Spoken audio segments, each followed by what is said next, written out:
वैसे तो कहा जाता है कि भगवान कृष्ण की 16,000 से ज्यादा रानियां थीं, लेकिन ये सच नहीं है।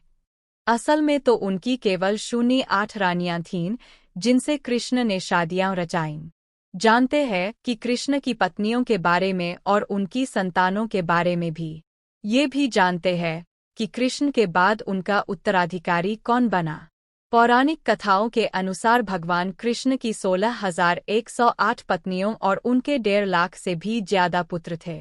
हालांकि ऐसा क्यों कहा जाता है, इसकी भी वजह है। पुराणों में उल्लेख है कि एक दानव भूमासुर ने अमर होने के लिए 16,000 कन्याओं की बलि देने का निश्चय कर लिया था।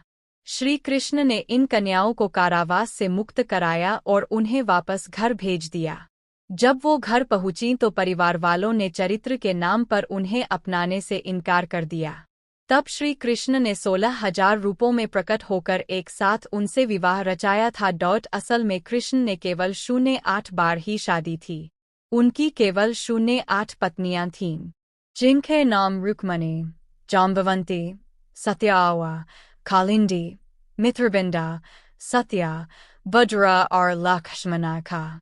पौराणिक कथाओं के अनुसार भगवान कृष्ण की 16,108 पत्नियों और उनके 1.5 लाख से भी ज्यादा पुत्र थे। हालांकि ऐसा क्यों कहा जाता है, इसकी भी वजह है। पुराणों में उल्लेख है कि एक दानव भूमासुर ने अमर होने के लिए 16,000 कन्याओं की बलि देने का निश्चय कर लिया था। श्री कृष्ण ने इन कन्याओं को कारावास से मुक्त कराया और उन्हें वापस घर भेज दिया। जब वो घर पहुंची तो परिवार वालों ने चरित्र के नाम पर उन्हें अपनाने से इनकार कर दिया। तब श्री कृष्ण ने 16,000 रूपों में प्रकट होकर एक साथ उनसे विवाह रचाया था। असल में कृष्ण ने केवल 08 बार ही शादी थी। उनकी केवल 08 पत्नियां थीं, जिनके नाम रुक्मणी, जाम्बवंती, सत्यावा, कालिंदी, मित्रबिंदा, सत्या, भद्रा और लक्ष्मणा था। महाभारत के अनुसार श्रीकृष्ण की सबसे बड़ी रानी रुक्मिणी थीं। उन्होंने उनका हरण कर उनके साथ विवाह रचाया था। इस विवाह को चूंकि उन्होंने अपहरण करने के बाद रचाया था, इसलिए भारतीय शास्त्रों के अनुसार इसे राक्षस विवाह भी कहा गया। विदर्भ के राजा भीष्मक की पुत्री रुक्मिणी भगवान कृष्ण से प्रेम करती थी, उनसे विवाह करना चाहती थीं। रुक्मिणी के भाई ने उनका विवाह किसी और से तय कर दिया गया था।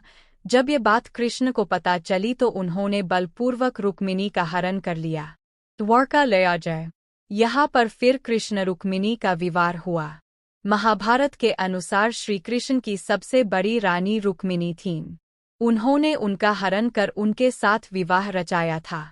इस विवाह को चूंकि उन्होंने अपहरण करने के बाद रचाया था, इसलिए भारतीय शास्त्रों के अनुसार इसे राक्षस विवाह भी कहा गया। विदर्भ के राजा भीष्मक की पुत्री रुक्मिणी भगवान कृष्ण से प्रेम करती थी, उनसे विवाह करना चाहती थीं। रुक्मिणी के भाई ने उनका विवाह किसी और से तय कर दिया गया था। जब ये बात कृष्ण को पता चली तो उन्होंने बलपूर्वक रुक्मिणी का हरण कर लिया। द्वारका ले आ जाए। यहाँ पर फिर कृष्ण रुक्मिणी का विवाह हुआ। सत्यभामा राजा सत्राजित की पुत्री और श्रीकृष्ण की 3 महारानियों में एक थीं। सत्राजित सूर्य भक्त था। उसे सूर्य ने स्यमंतक मणि प्रदान की थी। न जाने कैसे सत्रजित को गलतफहमी हो गई कि ये मणि कृष्ण ने कब्जे में ले ली है, जबकि ऐसा नहीं था। हालांकि कृष्ण ने खुद जंगल जाकर ये मणि तलाश ली। उन्होंने ये मणि तो सत्राजित को लौटाई ही, साथ ही ये भी बताया कि उन्होंने ऐसा कैसे किया। ये सुनकर राजा सत्राजित लज्जित हो गया। उसने अपनी बेटी सत्यभामा का विवाह कृष्ण से कर दिया। साथ ही उसने वो मणि भी कृष्ण को देनी चाहिए, लेकिन उन्होंने उसको लेने से मना कर दिया।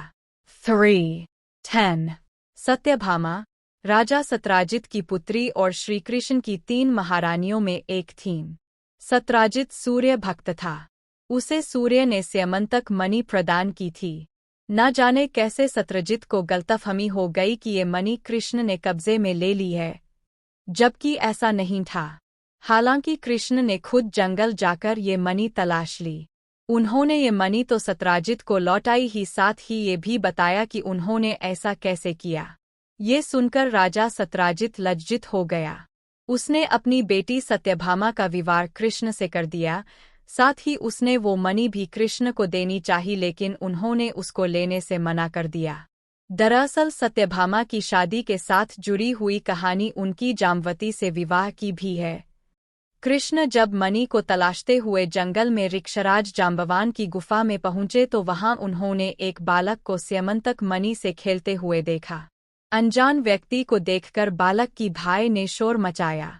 जाम्बवान ने वहां पहुंचकर कृष्ण से युद्ध शुरू कर दिया।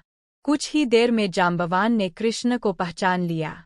उसने उन्हें वो मणि तो लौटाई ही, साथ ही अपनी कन्या जाम्बवती का विवाह भी कृष्ण से कर दिया।